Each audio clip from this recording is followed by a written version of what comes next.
Welcome to The Growth Equation. This isn't your typical business podcast. We're keeping it real about the challenges of scaling up, period. I'm Tristan Wright and I've been there. I've built and scaled my own business. I've sold it.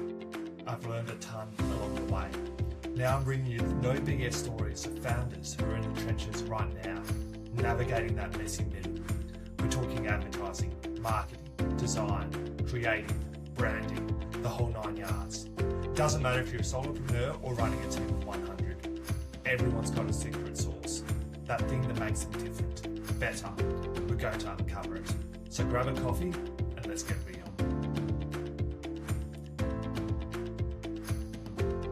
Today we're talking with Jeremy from Digital Goliath Marketing. Jeremy, welcome, mate. Mate, great to be here. Thanks for having me. My pleasure. I've been looking forward to this chat. We caught up last week and had a good conversation, and I think we've got a bit to talk about today. Yeah, definitely, man. Definitely. Thanks for reaching out as well. First, tell me a bit about your business, mate, and your journey. Oh yeah, we started about 7 years ago, and I was telling you on a pre-call. Before that, I was a tradie. I was a high school dropout, and back in high school dropout was like a badge of honor. It's stupid you think about it now, but back then it was pretty cool. Came out to be a tradie. I was eventually I ended up buying a Jim's Antennas franchise. So I had that for 13 years. So it was the longest running franchise in Australia. Did very well out of there. Had all the stratas and all that. So and in my early 30s, I switched up. I always thought maybe there's a cap to this Jim's Antenna stuff. Went back to uni, did a business degree. Marketing was the one that I was really stood out on. Everything. Worked really hard for a degree. Came out. Couldn't really get a job for surprisingly coming from like having a 4.0 GPA because I worked my ass off for it. And it came out. And at the start, it was looking really promising. The uni that was Macquarie Uni. It was a legit uni. Yep. So at the start, it was looking promising. I was being marched around Telstra, Macquarie Bank and all that for marketing department. But I didn't fit the mold. I was the only mature age student, 33, and everyone was like fresh out. I think they just worked out they couldn't really mold this guy into what they wanted to be. So yeah, started, couldn't get any of the internships, went down to unpaid internships, couldn't even get that. And so, couldn't even get that. And eventually I found one after like 32 apps and many interviews, a 1 year long unpaid internship, which is illegal actually now, but back then it was still happening, So it was a double-edged sword because, if it wasn't for that, I wouldn't have got myself in the game, right? But now imagine how the kid's going to get into the game now, right? Because that's not allowed anymore. I can't believe. So you worked an unpaid internship for 12 months because you couldn't find a role as a mature age student out of uni. Couldn't find a marketing role. Yeah, couldn't find a marketing role at all. Like I was like, went from, I didn't even think I was going to be intern. I thought I was just going to be hired. But then internship apparently is the way to go, very minimal wage. But it's all right, it's okay. But then 6 months free, it was pretty embarrassing to think about it. And that we couldn't even get any of that. And there's only one, and it was crazy because I had to pay my own public liability, workers' comp or something to get in. Yeah, so I had to pay like $270 to this workers' comp insure myself on this job site or whatever. So it was like almost like a scam. Like it was like I'm paying to work there and drove from Hurstville to Blacktown, so it was an hour drive every day, 5 days a week, and to play around with WordPress websites. But you had to do what you had to do, man. Like at 33, going from 150K a year, which is a lot of money 13 years ago or 10 years ago, whatever it was. Yeah. To zero. That's full on. That's full on. Crazy. We're going to dig into that in a minute, but I want to go back to Jim's Antennas. Yes. What did you think about being in a franchise? I think it gives you structure. But I think that like looking at hindsight now, because I started in my early 20s, right? Gave you structure, gave you like a system. I think something as simple as TV antenna installation was, I think it was a waste of time being a franchise. But I think it's like something like a McDonald's or something like heavy, systematic, big dollars, I think is worthwhile. That's why like you couldn't understand. Like a lot of franchises they used to buy and they used to leave straight away. They'd be like, they figured it out straight away. They say, I'm not staying this crap here. Yeah. I'm not paying no fees. Yeah. I can imagine. Yeah. It's good for people that need the structure and that just want to do the job. But they've never been done it before. They've never done business before something. I think it was all Yeah, right for them. Yeah. it's a glorified job. Yeah, yeah, definitely, yeah. And at the end, like, you couldn't really market it the way you wanna market it. When the new ownership took over from the head franchise, like, we just work out like, "Oh, it's very restrictive." Yeah. Yeah. So 13, did you end up selling your franchise? It was sort of Yep. back to the thing, but it wasn't like we can, but at the same time, like, you can also blame yourself for not keeping good records, not Mm. building a good, strata database or whatever. Like, you just do what you did, right? Like, you woke up and you went about it. And you could blame yourself for not, like, setting up a number 2 in the franchise, not having a real go at it. But, like, you learn, you go back to where you go, "Oh, I could have done something different." Yeah, totally. At the end of the day, it's your first business and you make, like, but you need to learn from them. Why did you decide to change career? It was, you're working on roofs all day, right? Working on roofs Mm. all day, and I'm doing it for the money, right?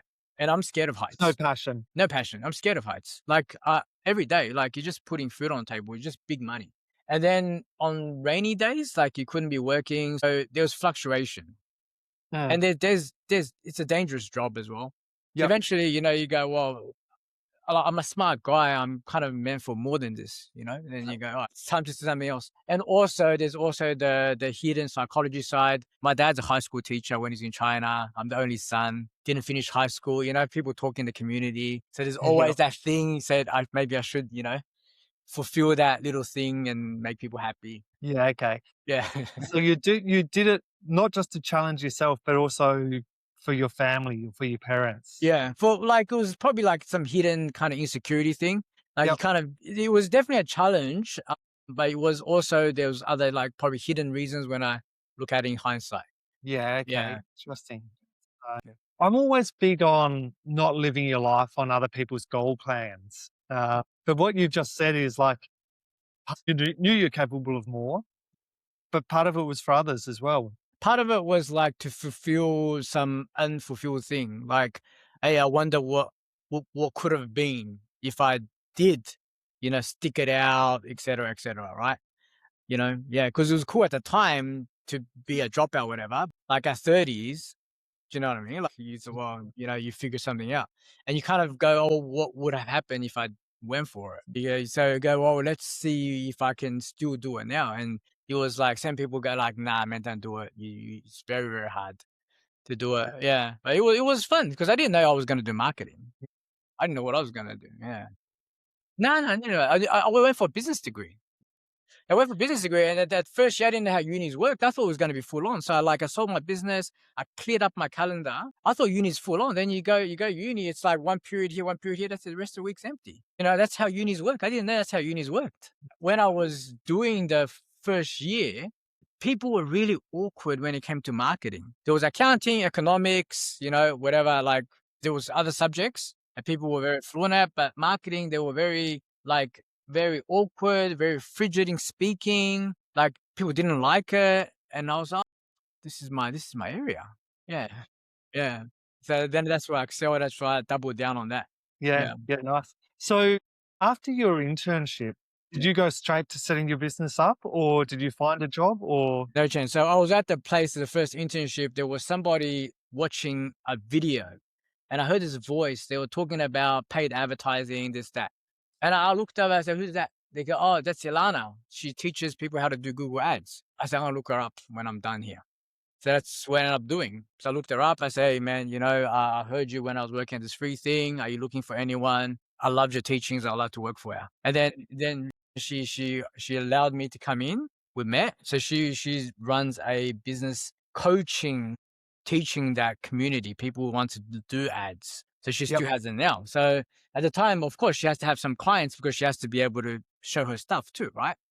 And so she allowed me to do that. And she's the first person that paid me properly out of uni. So after all these things that happened, I was getting shortchanged a lot of places. And she's the only first person that offered me a proper job.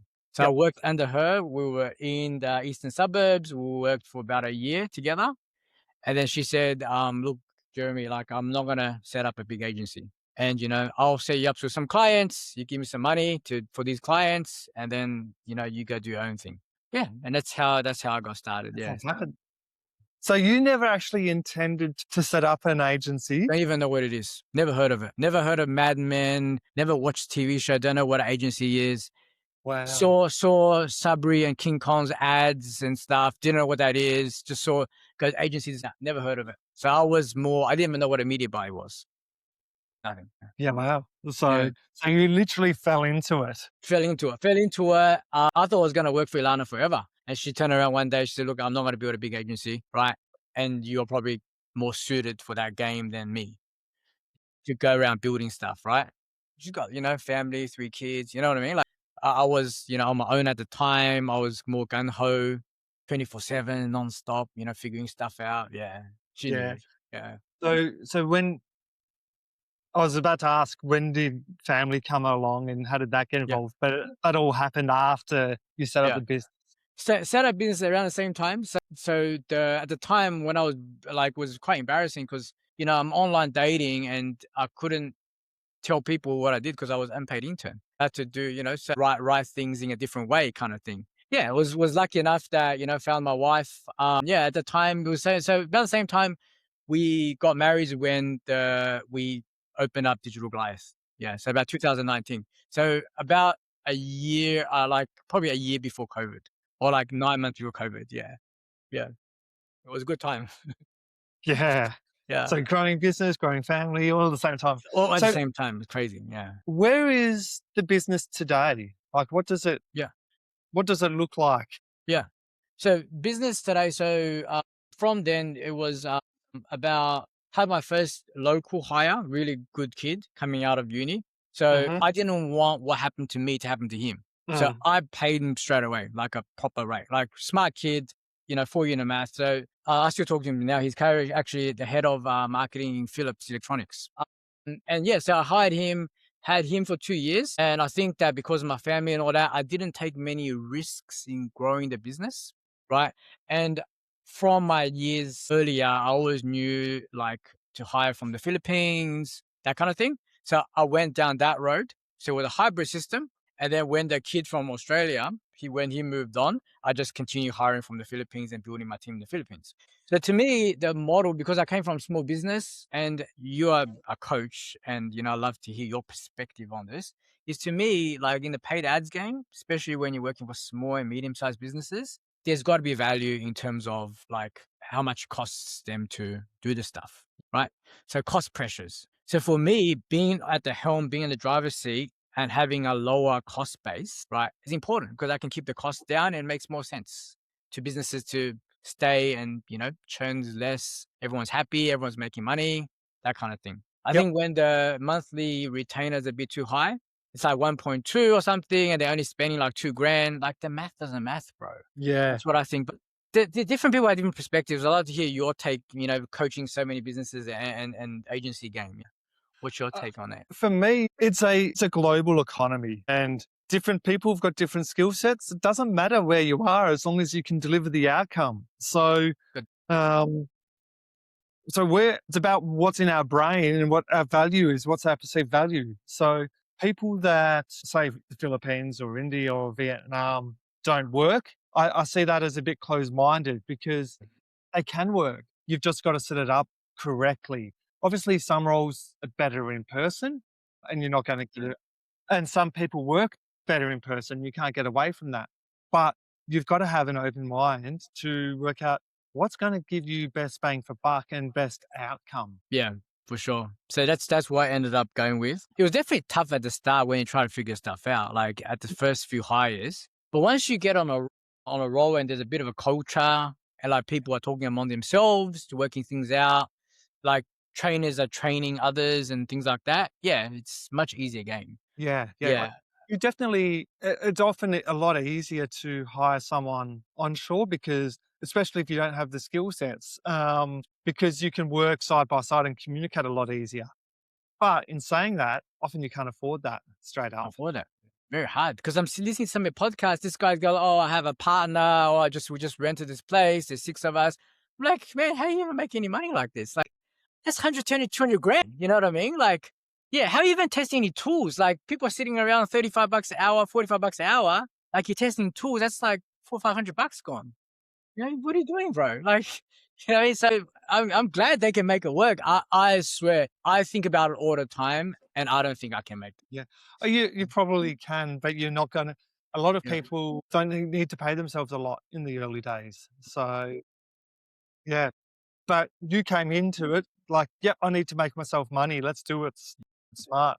It's a big thing. Like business owners, just because you're good at doing the thing doesn't mean you're good at managing your money. So a lot of people, a lot of business owners will be successful, but they won't be able to put money in their back pocket. Yeah, fair enough. Yeah. So yeah, for me, I was already, mid 30ish. Like you had to, take some profit in. Yeah. Yeah. So that's how I started. And that's actually how the models remained, which is good. So for me, I'm not really confident in like, hiring like my gaps or outside of what I know how to do, because I can't work out if they know what they're doing or not. Mm. So at the start, the first like 7 members was all just ads managers because Yep. I know exactly what's going on there, So yeah. You need to have people that do stuff that you can't do. Eventually, yeah. Now it's happening. Now we got a bit more peripheral kind of thing. Yeah, yeah. But I think it was the right time. Yeah, because sometimes you hire people and they say it takes a few hours, but you don't really know how long it takes. Yeah. So how big's the team now? What does the team look like? Like as in 9 people, what sort of staff? Yeah, still all in the Philippines. So 7 account managers, 2 back office. Well, 1 is a growth specialist. So she helps us with the podcast, with producing, with outreach, things like that. Another just pure back office, HR, and 7 account managers, essentially. Yeah. 7 account managers, yeah. Because we kind of over-service a little bit in my eyes. I think we over-service a little bit. Really, really on top of the comms and all that. So yeah, I don't like to drop the ball or anything. Yeah. AI. How much are you using AI? AI good. So I'm not sure, and I don't want to say in a bad way. Have you heard of a guy named Mike Rhodes? So he's a pretty big name in the PPC community. He's probably the godfather of the AI scripts, like the automation, Google Ads stuff. There's a lot of that. So he's got a huge program. Like you got to sign up to for a year or whatever. So he's invented this stuff that implements AI into Google Ads and Meta Ads. So that's very new, and we're just starting to test that. We're just starting to test a lot of that. Prior to that, every time we've tried AI, try to touch account, it's always been disappointing. Because the thing is, and I will get more specific on that, is I think that AI still has problem joining the dots. Yes, and yeah, you need to set it up properly. And if it's not set up properly, it can't join the dots. So it needs to. It's got the ability to, but it needs to have a framework and a conversation, and it needs to be told how to join the dots, basically. But what's your view on like if somebody joins the dots, right, and he's still got to be able to like just work out the problem, turn the solution, right? Well, work out what the best solution is to go fix it. Do you know what I mean? Like somebody comes in who just looks at the report and all that, they still can't implement the changes. So it's too hard at the moment in my eyes to have it like replace a lot of processes. Yeah. If you've got someone techie that's happy to do a deep dive, and you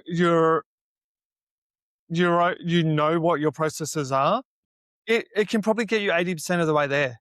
Now so I'd be going and having a look into that. So what's your experience, or what in your conversations? And please don't reveal anything confidential. But in your conversation, what's the sentiment around SEO and stuff? Because there's cloud bots saying that everything's gonna be wiped out in like whatever they used to doing a month. People are doing like an hour, and I kind of believe it. But like, what's your conversations? There's lots of AI slop, AI crap, but it's rubbish in, rubbish out. So if you've got the right person putting in the right instructions and setting up the right framework, you can get an output that would normally take 20 hours done in 3 hours. Yeah, but you need to set it up correctly at the start. It's going to take you 30 hours to set up properly. And that person who says that has to know what they're doing. Yeah. The person literally needs to know what they're doing, and if they don't, if they don't have the patience to set it up at the start, you're in trouble. It's wrecked again. Yeah. Yeah. So do you feel like we are in the cowboy days again? There are a lot of cowboys in this space. You know how SEO was like wild, man. Like people just Yeah. used to say it's gonna take 9 months. By the time 9 months comes, they already, already moved on to a few other clients. You're like, Mm. well, what did I get out of it? Nothing, Like, Yep. yeah. Yeah. So we're back there again. There's definitely cowboy days at the moment. That's for sure. So people setting up AI that don't know how to set up AI, Yeah. but you just got to be able to. You've got to distinguish between people that know what they're talking about and don't know what they're talking about. Yeah. So Do you see a convergence in terms of tools? You know Mm. how like SCM Rush, Ahrefs and all that?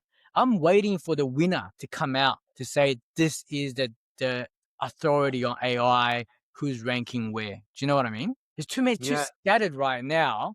And everyone's claiming, well, yeah, I can get you ranking on here, ranking on there, but like there's no one authority tool. Yeah, it's not going to be like that, I don't think, Oh,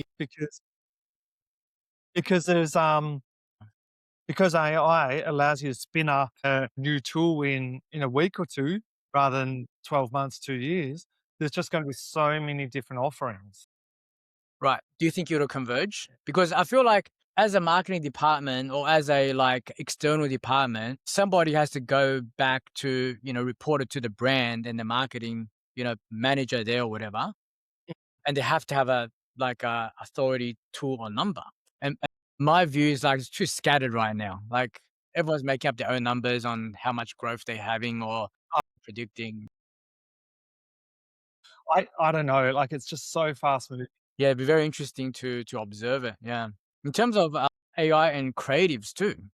That I was talking about this morning with someone. What used to be UGC that took briefs and, months to create, sending out the content, sending out the bottle of drink or whatever to the guy or the girl to shoot it and send it back. It's 30 minutes now, right?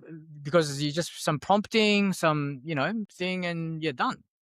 So that to me doesn't benefit the small business. They just kill the whole category of UGC as a creative because it's going to be flooded like spam, right? So it kind of evolves, but doesn't add any value in that sense. Yeah. So Yeah. it's like everyone's moving back to UGC, but how do we make it real? And I imagine with you're in the paid media space, Big and like time.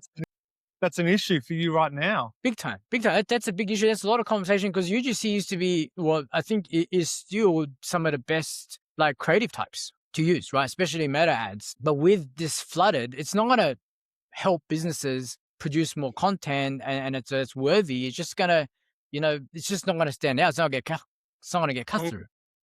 So people are just going to scroll right past it. So my thing is like, so what's next? What's the next thing that we have to look out for? That's the kind of like my headspace. This is kind of what keeps me up. Like, how do I, recommend my clients to be on the lookout for the next thing? I want to go back to your journey. Like I love talking about people's journey. You've got your team of 10-ish people. Surely it hasn't been all smooth sailing. There's highs, there's been lows. Times you've been overstaffed, understaffed. No. Times people haven't actually learned. One quick tip that I always tell everyone when they're hiring for people for ads, right? Especially like when you're talking about offshore, they don't even really have to know ads inside out. What you're looking for is, this is what I found through many years of experience, is find people that's really good at math. But find people with engineering degrees, right? Because that's real universal, right? So anything else, you're gonna have a bad experience because people with engineering degrees, they usually can think for themselves and they can adapt to stuff. Yeah, even like they know how the system works, they know how experimenting works, they know how to self-learn. So I got lucky. I had a few engineers who was, referred to us, and we had a math masters and all of that, PhD stuff, and it was lucky. And it worked out really well. So they've been around for a long time. What another thing, like when I first started, we used to have a process where people shadowed me for a while just to watch what I do so they can understand the process. And that turned out really badly because that was a complete waste of time because you don't know how they are when they're actually put under pressure and when they're working. So you spend the whole time, like me, the CEO time, spending time with them, explaining stuff to them or how we'd act and all that, right? Because that's probably what you do in Australia, because, you're used to the culture, the work culture, you figure stuff out. When you're hiring overseas, they're very different, man. Very different. There's low friction for people to leave. That when the stove gets hot, people was like, oh, it's not really for me. I say, yeah, but I just wasted, 8 weeks with you, teaching you the systems and how all this stuff works. So nowadays, I'm straight in the deep end. Yeah, okay. So Yeah. you're sort of testing them to see their work ethic straight up. Straight up, and I think work the way they will normally work. So if it's messages, how you normally work, then work with messages. If it's emails, then have a look to make sure their email adequacies and all of that. If it's client facing, then, judge them on that straight away. And then once they pass that, and then you can peel it back a bit and say, all right, come with me. I'll show you what we do here. Yeah. That's being, yeah. And I heard in one of your episodes, like you were talking to someone about like the death chasm, like 15 to 20. Yeah.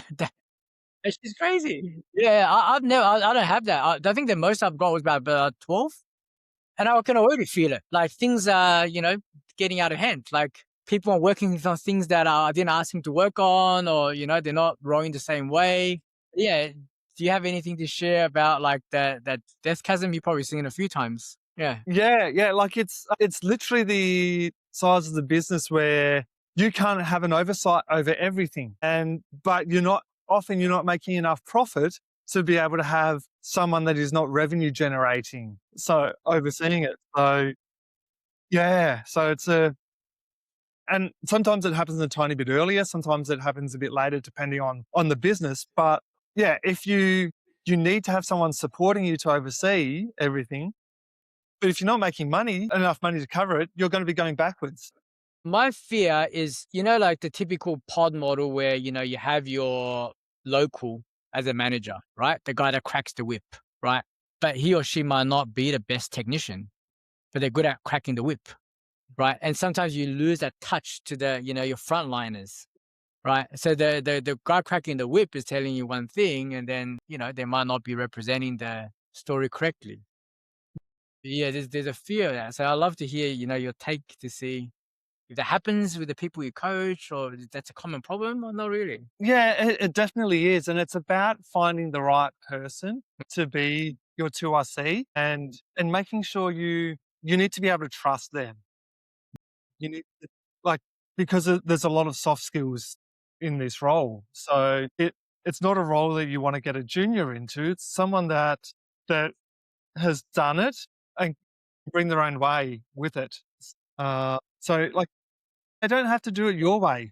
So They have to, come up with their own style. But yeah, that's kind of the challenge, I think, in my place where I am now. Like, I don't want to cross the death chasm because it's going to be costly, right? But at the same time, like throughout these years, I think I was telling you before this call, just about 3 weeks ago, I was over there for the first time, meeting my team. It was a very rewarding thing, for us. It was like after 7 years. Yeah. So some of them will have worked with me for 6 years, have never met them, face to face. It was really rewarding. So it's definitely something that, you need to have that, I guess, personal touch with them, like have that relationship to get them to stay with you. But so what are you thinking about going to that next level now? But there's we have to, because I've grown year on year, but like at some stage, people have to be on the ground, right? With you, meeting people, and like everybody's going after the same clients, which is a bigger budget clients, right? It's got the departments. It's not the small business, right? But small business is hard, right, to do. So I think to get to the next stage, we're going to have to start growing into that direction. Yeah. Yeah. So it's probably about looking at the way you package up your offer. So to work out if there's enough margin to be able to have that second person supporting you. Big time. Yeah. Probably have to take a step back to take that step forward, and start taking that risk again, going into hiring. Yeah. What hasn't worked for you in your journey, like along the way? What hasn't worked for my journey? I think in looking back, I think I should have taken a lot more risks during the COVID days. Couldn't have gone wrong. You couldn't have put a foot wrong in COVID with online ads. Any monkey could have ran online ads, right? So at that time, that we should have definitely done that. I think on the same category, in the same basket of mistakes, I think there are like accounts that I could have taken on, but I wasn't confident enough to say yes to them. Right. And looking at my peers, like sometimes people just say yes and, they'll make it work afterwards. I don't think I ever had the confidence to do that. Yeah. Yeah. That's definitely something that looking back now, I should have done earlier and not niching down quick enough. Yeah. I think that's a Okay. huge one. Tell me about that one. Yeah. So, like if you are known as somebody who, like we are known as e-commerce and we do a lot of online, like course creators type of thing, right? Because just the way we're set up, but you're able to go deeper. It's like, so imagine it's like an hourglass, right? So you got all these different type of clients and niches, right? Okay. So when you niche down to a thing, you get known as the thing, right? Known as this thing and just start charging more makes no sense. What happens is the hourglass opens back up again. And then you're doing their, other things inside there. You're dealing with their strategy. You're dealing with their landing pages, CRM, conversion rate optimization, entire business goals. So now you've opened up for that niche, but you cover all the tools and order services. So that you're adding a lot more value. So now you can charge more. Now that makes sense. But in that little skinny part, that's what people don't understand. When you just niche down and you don't do any more, no one's going to pay you more, man. You're still known for that person to be doing that thing, but no one's going to pay you more until you be like, I'll take this off your hands. I'll take that off your hands. And you got proven cases to say, well, I know how to do that because I've done it. I think you should have done that ages ago. I'm still in the middle of it now. I'm still like packaging stuff up now, but that's what should have done ages ago. Yeah, interesting. What triggered you to, like, did you just realize that you weren't getting enough clients and still don't get enough clients? Still, pipeline is the biggest killer, man. Pipeline is the biggest killer. I don't know if everybody has the same problem, but we do a lot of B2C, right? So our niche is B2C. Everything is B2C. But when you're getting ads clients, it's B2B. They're doing ads. They're B2B. So we're talking about email. We're talking about longer sales cycles. We're talking about closing on the first call. Like these are completely different skill sets that I don't possess, right? Always been very straight up guy, not pushy, this, that, but sometimes, you don't want to get into deals like that. Do you know what I mean? Like, and you got people to feed, right? So you got to, you got a team to feed. And so I think that I should have done more of that a lot earlier. Should have focused on that a lot earlier. To answer your question, like when did I realize it? I think, in the back of your head, you always hear the podcast, you always knew, but it's like you didn't have the luxury of doing that. Yeah. That's what I think it was. Yeah. Yeah, because you needed to take any dollar that you could. Where do you think you need to go with your business moving forward to stay competitive? To stay competitive, I think everybody has to utilize AI and do more for pass on the value to the end client. I was on a podcast the other day and we were talking and I go, oh, I think I'm starting to scope creep myself. Do you know what I mean? Like, because and the lady, very nice lady, goes, oh, that's not right. Your time's worth more and you should be using AI to use it to your advantage, right? Shouldn't be, and I say, I understand, but there's a lot of hungry people out there. If you're not doing it, man, somebody is talking to someone at a barbecue, you know what I mean? And they're like, so, I do this and I do that. And I do that as well. And this is how much I charge, And then if you're saying that, because think about it, when I first came in the game, like copywriting's like, forget it. Like, that's not happening. I'm not doing that. No. Go hire a copywriter. Like, I'm ads, bro. Like, go, you know what I mean? Like, now you got to do everything. Landing page, suggestions, competitive analysis, writing scripts for the videos, for the ads, everything. Got to include it. And I think that, look, I could be wrong. Like maybe we're talking 1 year and be like, yeah, I did kind of like get ahead of myself. But I reckon like to stay competitive, like that level of relentlessness has got to be there, man. Because otherwise someone's going to take you. Someone's going to take your lunch, bro. Totally. One piece of advice to give to other business owners, if you had one piece that you give to others, what would that piece be? I think that certain channels in marketing is not going to last. I think paid ads and like media buying paid ads is going to be around for a long time because we are going with the grain, right? We are here to, like, the platforms want us to be spending this money. So they're going to create opportunities. They're going to create tutorials. They're going to create avenues. So I think you're going to go for whatever the long game is. And to me, that's probably like creatives, like you can distinguish yourself in terms of creatives, and figuring out the paid ads for, you know, it doesn't matter what platform you're going to specialize in. I Yep. think it's going to be massive. Yeah. Yeah, awesome. Jeremy, it's been awesome chatting today, man. Thanks, man. Thanks for having me, bro. Thanks for listening. My pleasure, my pleasure. If people want to get in touch with you, what's the best way for others to connect? It's easy, digitalgoliath.com.au. My contact details are there, or LinkedIn. Have to reach out on LinkedIn if you want to chat, if you want me as a guest, if they want me to look at their accounts. Yeah, man, it's easy. Yeah, awesome, man. You have a great day. You too, man. All right, take it easy. Cheers. See ya. That's a wrap. Thanks for tuning into The Growth Equation. If you've enjoyed the show, hit that subscribe button and leave a review. It helps us big time. Catch you next time. And if you want more, head over to evolvetogrow.com.au for show notes and exclusive content.